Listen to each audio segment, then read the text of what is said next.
El regreso a casa tan esperado. Imagina esta escena. Es 16 de junio de 2024. 40,000 personas están reunidas en el recinto de un festival en Chicago. Los teléfonos están levantados, esperando. Están a punto de presenciar algo que no ha ocurrido en 12 años. Chief Keef, Keith Cozart, sube al escenario del Summer Smash.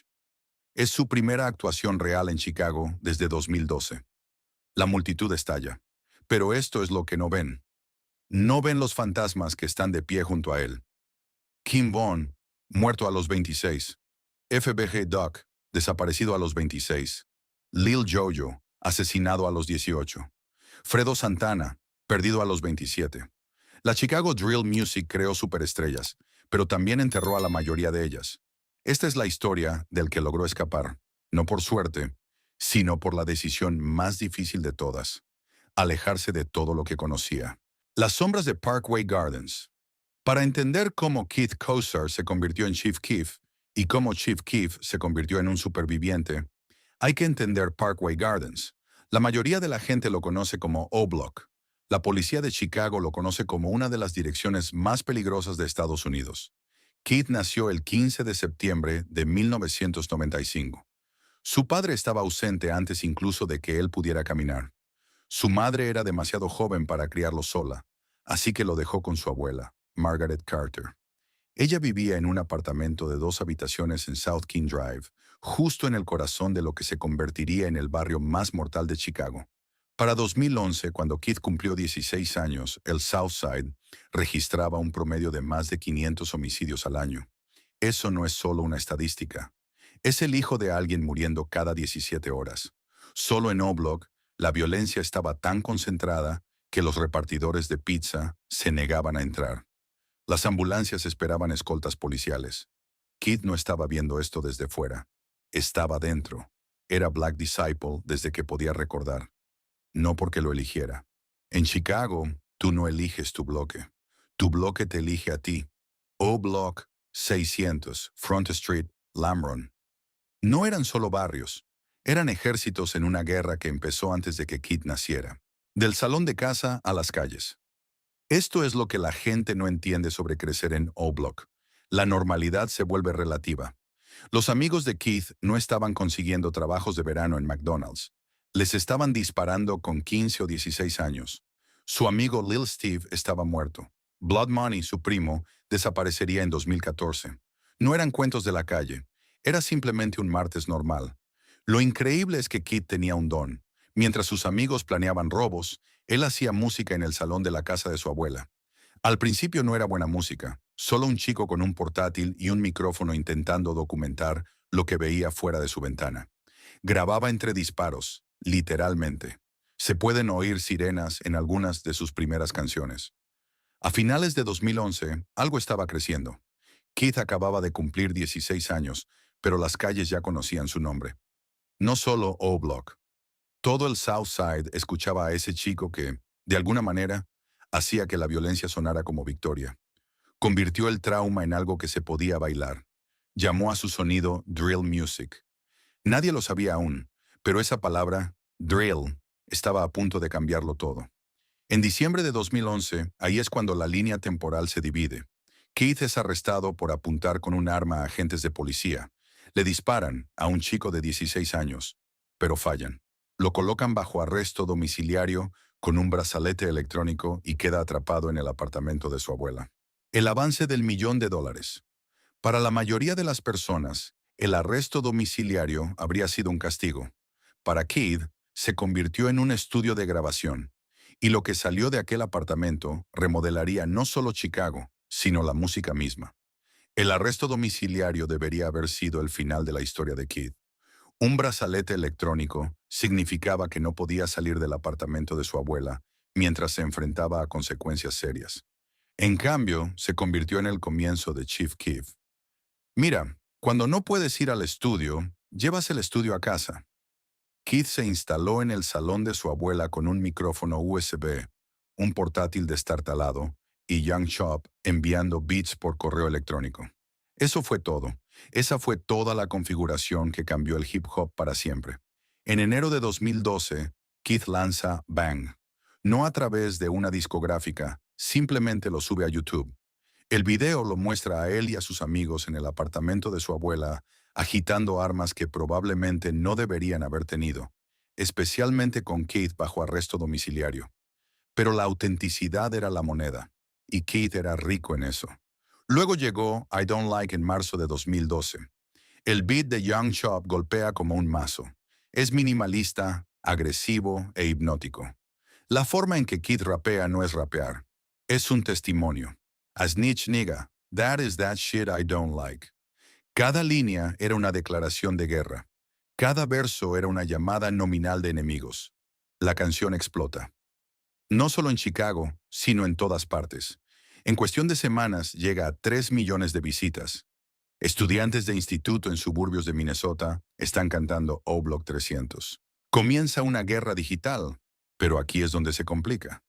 Keith no hablaba con metáforas.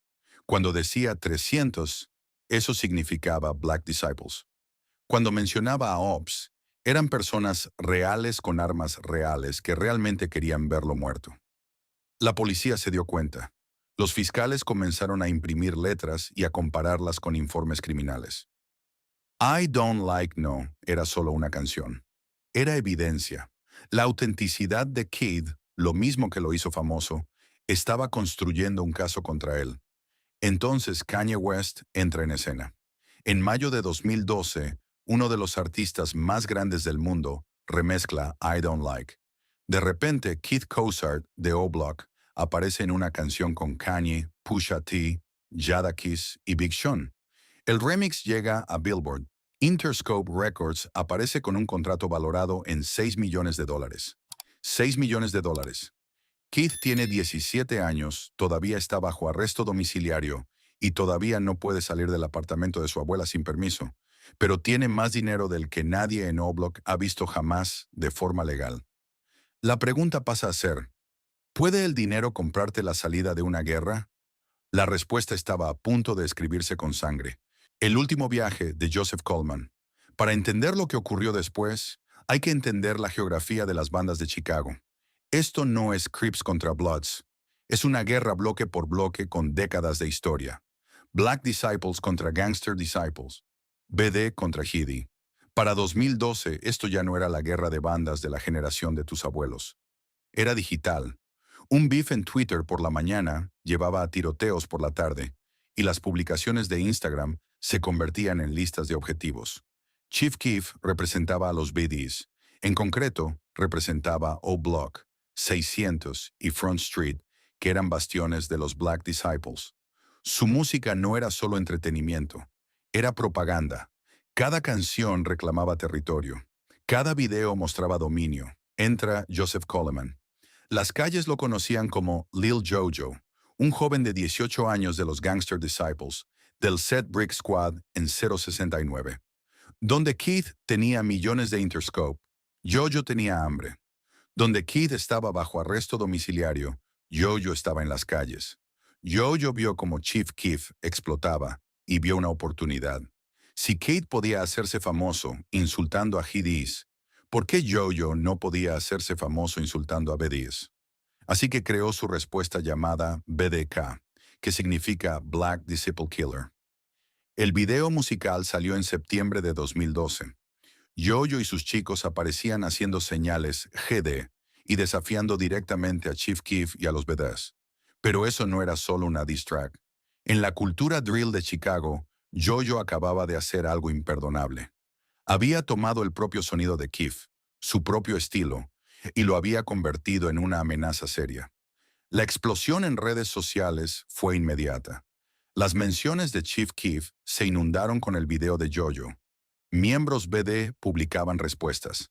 Miembros GD publicaban desafíos. La sección de comentarios se convirtió en una zona de guerra. Se filtraron direcciones. Se expusieron nombres reales. Un tuit escuchado en todo el mundo. Vamos a bajar el ritmo y repasar el 4 de septiembre de 2012, hora por hora. Porque ese día no solo cambió la vida de Chief Keef, cambió la forma en que Estados Unidos veía la drill music. Esa mañana, Jojo se despierta en la casa de su abuela. Tiene 18 años, viene del éxito de BDK y se siente invencible. El video tiene 2 millones de visualizaciones. Su credibilidad callejera está en el punto más alto. Pero en Chicago, credibilidad y objetivo son la misma palabra. A la 1:00 p.m., JoJo está en Twitter respondiendo a fans y retuiteando amenazas contra Chief Keef y los BDs. Es un martes normal en el mundo del drill. A las 3:30 p.m., JoJo decide demostrar que realmente vive esa vida. Se dirige a 069, su bloque, pero empieza a caminar hacia territorio BD. Sus chicos intentan convencerlo de que no lo haga, pero no escucha. A las 4:00 p.m., JoJo toma la decisión que lo mata. Empieza a grabar con su teléfono mientras va en bicicleta por territorio BD, llamando específicamente a Lil Reese. Dice Reese, Lil Reese, una y otra vez mientras se ríe. El video tiembla, pero se puede ver que está solo. Sin seguridad, sin respaldo, solo un chico de 18 años con un teléfono y una conducta imprudente. A las 4:15 p.m., el video se sube a Twitter. En cuestión de minutos se propaga por la red de bandas de Chicago. Miembros BD ven a JoJo, su mayor, solo en su territorio y burlándose de ellos. A las 6:13 p.m., JoJo tuitea su ubicación. Dice, I'm on 069, I'm out here. Cree que ha ganado algo. Ha demostrado que no tiene miedo. A las 7:24 p.m., JoJo va en bicicleta cerca de 69th y Princeton. Un Ford Taurus color beige se acerca. A las 7:25 p.m. se disparan varios tiros. JoJo intenta correr. Avanza quizá unos 20 pies. A las 7:30 p.m., Joseph Coleman es declarado muerto por múltiples disparos. Su madre diría más tarde que supo que algo andaba mal cuando no volvió a casa para cenar. A las 8:47 p.m., Chief Keef tuitea. It's sad cause that nigga JoJo wanted to be just like us, LMAO. Ese tweet, ese maldito tweet, en 9 palabras, Chief Keef pasó de rapero a sospechoso. La policía de Chicago anunció de inmediato que era una persona de interés. No por el tiroteo, ya que sabían que estaba bajo arresto domiciliario, sino por haberlo podido orquestar. La explosión mediática nacional fue instantánea. CNN, Fox News y NBC cubrían la historia. Un rapero adolescente se ríe del asesinato de un rival. Padres que nunca habían oído hablar de la drill music de repente conocían el nombre de Chief Keef y estaban aterrados. Keef intenta echarse atrás y afirma que le hackearon Twitter. Nadie le cree. Su discográfica, Interscope, entra en modo crisis. ¿Cómo promocionas a un artista que acaba de burlarse de una tragedia? Pero esta es la cuestión sobre ese tweet. No era inusual en la cultura drill. Simplemente fue la primera vez que la América mainstream estaba mirando. En Chicago, si tu enemigo muere, lo celebras. Ese es el código. Keith simplemente olvidó que ahora el mundo entero estaba mirando. La investigación se intensifica. La policía empieza a revisar cada tweet, cada publicación de Instagram y cada comentario de YouTube. Están construyendo un caso de que la drill music no solo refleja la violencia, sino que la causa. En cuestión de semanas, Keef tiene prohibido actuar en Chicago. Sus conciertos se cancelan. Su nombre se vuelve radioactivo. A los 17 años es al mismo tiempo el nuevo rapero más caliente de Estados Unidos y, esencialmente, un exiliado de su propia ciudad. El ciclo del duelo. Después de JoJo, la muerte empezó a perseguir a Chief Keef como si tuviera una venganza personal. En enero de 2013, el hermanastro de Keef, Ulysses Kissendanner, es asesinado a tiros en Chicago. Keef sigue en libertad condicional. Ni siquiera puede ir al funeral sin permiso. Ve cómo entierran a su hermanastro por FaceTime. En marzo de 2014, Keef está en la casa de su manager en Northfield, que se suponía que era un suburbio seguro. Disparan a través de la ventana. Nadie resulta herido, pero el mensaje es claro. Ningún lugar es seguro, ni siquiera los suburbios. La guerra conoce su nueva dirección. En abril de 2014, esto rompe algo dentro de Keef. Su primo Mario Hess, conocido como Blood Money, es asesinado en Englewood. No solo asesinado, sino disparado varias veces a plena luz del día. Blood Money no era solo familia. Era artista de Keith, firmado en su sello. Estaban construyendo algo juntos. Keith vuela de regreso a Chicago para el funeral. Lo que ve lo cambia. La funeraria está rodeada de policías esperando represalias. Miembros de bandas de ambos lados aparecen. No es un memorial, es un barril de pólvora. Keith entiende que así es como va a morir. En un funeral, llorando a alguien que murió en un funeral. Más tarde le dijo a un entrevistador que cuando murió Blood Money, esa fue la mayor lección. Me dijo que tenía que crecer. No puedo estar en Chicago. No se trata de tener miedo. En julio de 2015, como si quisiera demostrar su punto, la muerte vuelve por su equipo. Capo, Marvin Carr, es asesinado a tiros. Pero aquí está la parte horrible. El coche del tirador, al huir de la escena, golpea un cochecito de bebé. Dylan Harris, de 13 meses, muere. Un bebé está muerto por un beef que empezó antes incluso de que ese niño fuera concebido. El patrón era claro. La muerte estaba circulando cada vez más cerca. Hermanastro, casa del manager, primo, amigo, y siempre personas inocentes atrapadas en el fuego cruzado. Keith ya no estaba arriesgando solo su propia vida.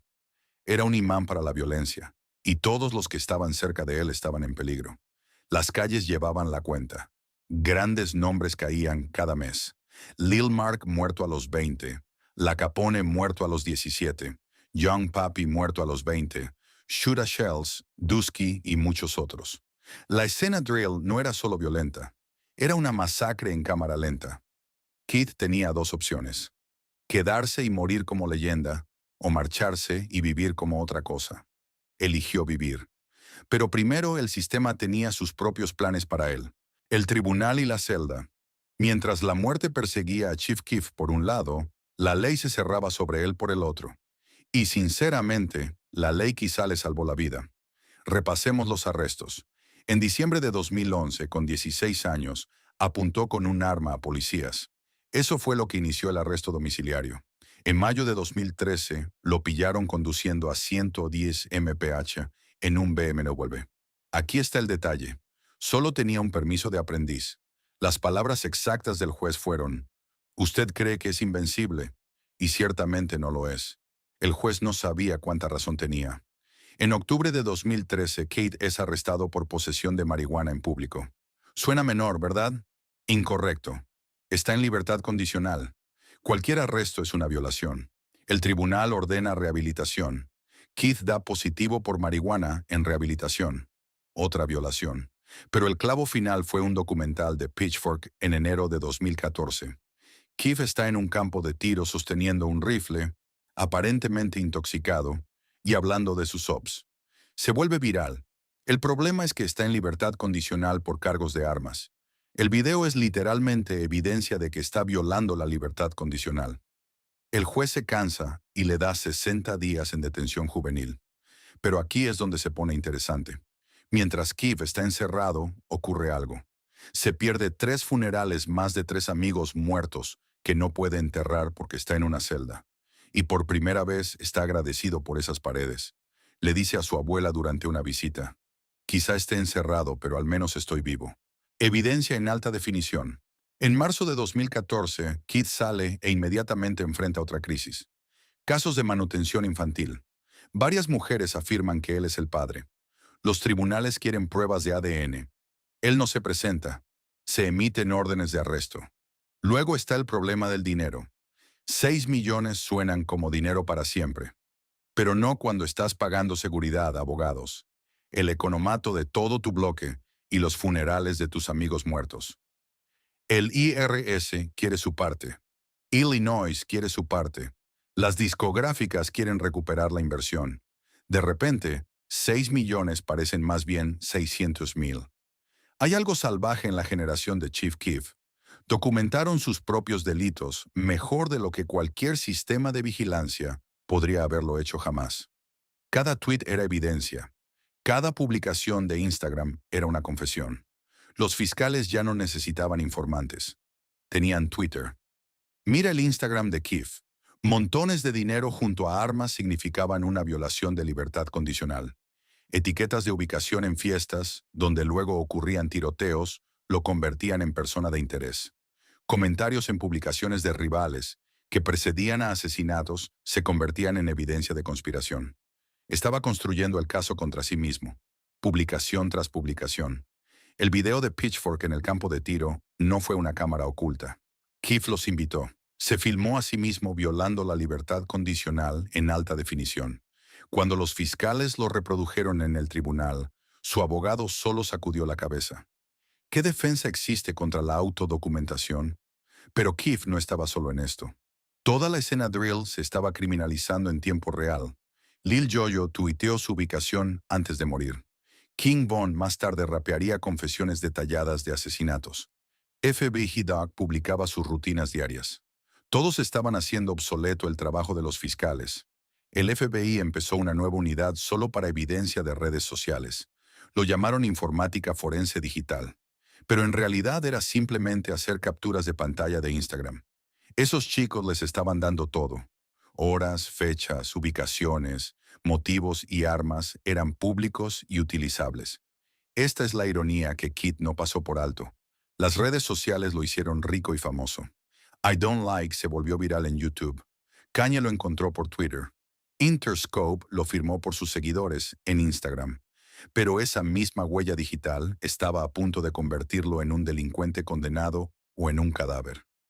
Los fiscales tenían un expediente sobre Keith compuesto en su mayoría por su propio contenido. Sus videos de YouTube mostrando armas y drogas, sus tweets amenazando a personas específicas que luego murieron, sus directos de Instagram desde lugares donde ocurrieron delitos. No era solo un sospechoso, era su propio testigo estrella. Para mediados de 2014, el abogado de Keith le dio un consejo. Deja de publicar, deja de tuitear, deja todo. Les estás regalando cadenas perpetuas gratis. Pero parar no era una opción. La música, la imagen y el beef eran todo contenido. Y el contenido era moneda. Sin eso, Chief Keef no existía. Necesitaba una nueva estrategia. La solución era dejar Chicago, pero mantener la persona. Ser Chief Keef desde la distancia. Hacer drill music desde la seguridad.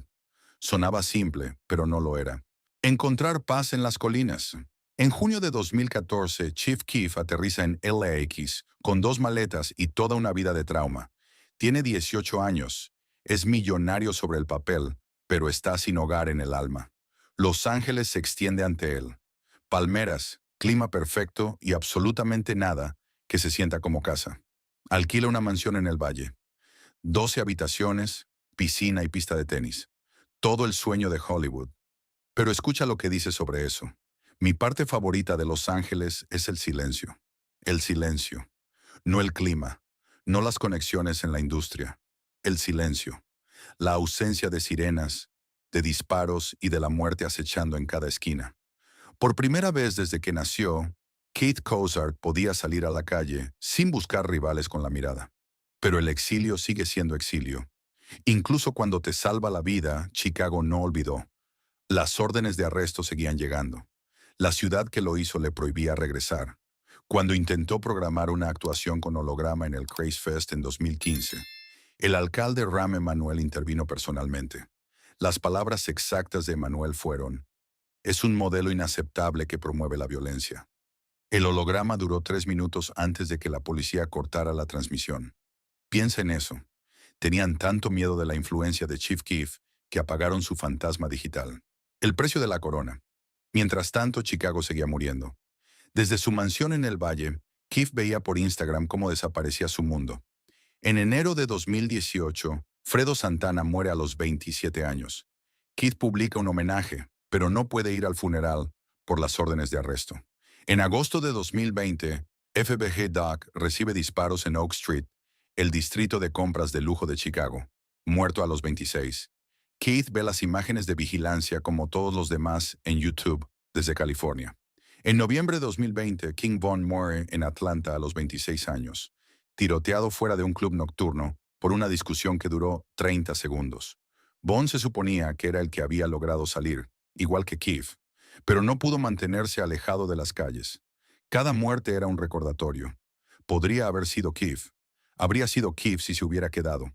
Su exilio no solo lo estaba salvando, lo estaba obligando a ver morir a todos los demás desde la distancia. La culpa del superviviente no se compara con el aislamiento del superviviente. Intentó advertirles en entrevistas, canciones y mensajes directos. Salid de Chicago, les decía a los raperos jóvenes. No merece la pena.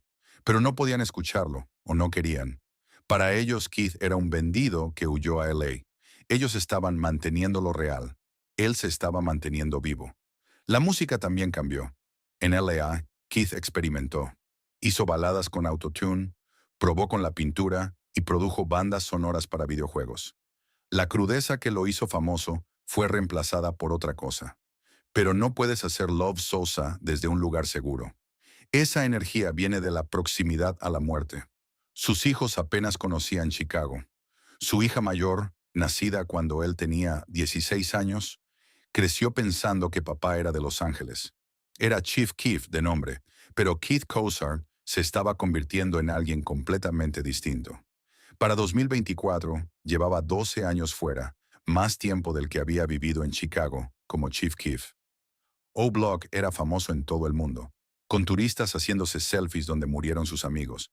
Pero Keith no podía visitar el antiguo apartamento de su abuela sin arriesgarse a ser arrestado o algo peor.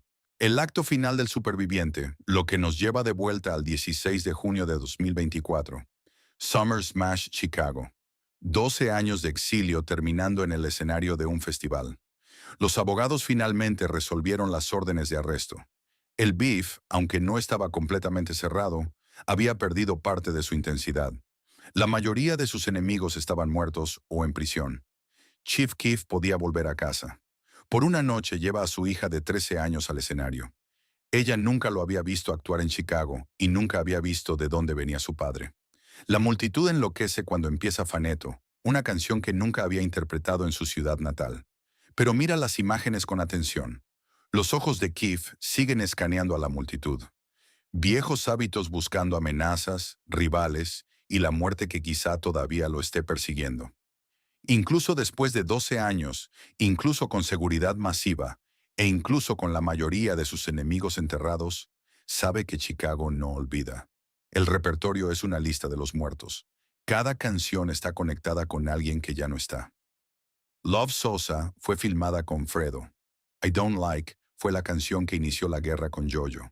Earned It incluyó a King Von antes de la fama. No solo está actuando, está dirigiendo una sesión. 40,000 personas rapean cada palabra. Chicos que estaban en la escuela primaria cuando Keef se fue. Conocen la mitología mejor que el hombre. Para ellos, Chief Keef es el padre fundador del drill, el molde original y el único que sobrevivió. Pero la supervivencia es relativa. Claro, Keith Cozart está vivo, respira, es rico y está seguro en Los Ángeles. Pero Chief Keef, el chico hambriento de O-Block, la voz de la rabia de Chicago y el adolescente que convirtió el trauma en himnos, esa persona murió en el exilio. Tenía que morir. Ese fue el precio de la supervivencia. Mira las estadísticas. Entre 2012 y 2024, perdimos a más de 30 raperos real destacados por violencia armada. 30. Eso no es una escena musical, es un cementerio. Chief Keef es literalmente el último hombre en pie de la primera generación del drill. No porque fuera más duro o más inteligente, sino porque se fue. La historia tradicional dice que el orgullo lleva a la caída, pero la historia de Keith invierte eso. Su orgullo, su éxito y su fama lo obligaron al exilio. Y ese exilio lo salvó. Perdió su ciudad, su identidad y su autenticidad, pero conservó el pulso. Después del Summer Smash, Keith vuela de regreso a LA, de vuelta al silencio y de vuelta al exilio. Chicago vuelve a retroceder hacia el recuerdo y las historias de Instagram. Pero por una noche estuvo en casa, el último testigo de una guerra que mató a todos los demás. A veces ganar significa alejarse. A veces lo más valiente es correr. A veces sobrevives no porque seas fuerte, sino porque eres lo bastante inteligente para ser débil en un lugar seguro. Chief Keef ganó según todas las medidas que importan: dinero, influencia y supervivencia. También perdió todo lo que lo convirtió en quien era. Ese es el pacto. Puedes tener tu vida o tu leyenda, no ambas. Keith Cozart eligió la vida. Chief Keef se convirtió en un fantasma, y 30 raperos muertos cambiarían de lugar con ese fantasma en un latido si todavía tuvieran latidos para intercambiar. Si esta historia cambió la forma en que miras las leyendas de la calle y el precio de sobrevivir, asegúrate de suscribirte y darle like al canal. Estamos desenterrando la historia que intentaron enterrar y descubriendo la verdad detrás de los titulares. Mantente atento mientras seguimos explorando las historias que marcaron a una generación. El próximo capítulo de la historia se abrirá pronto.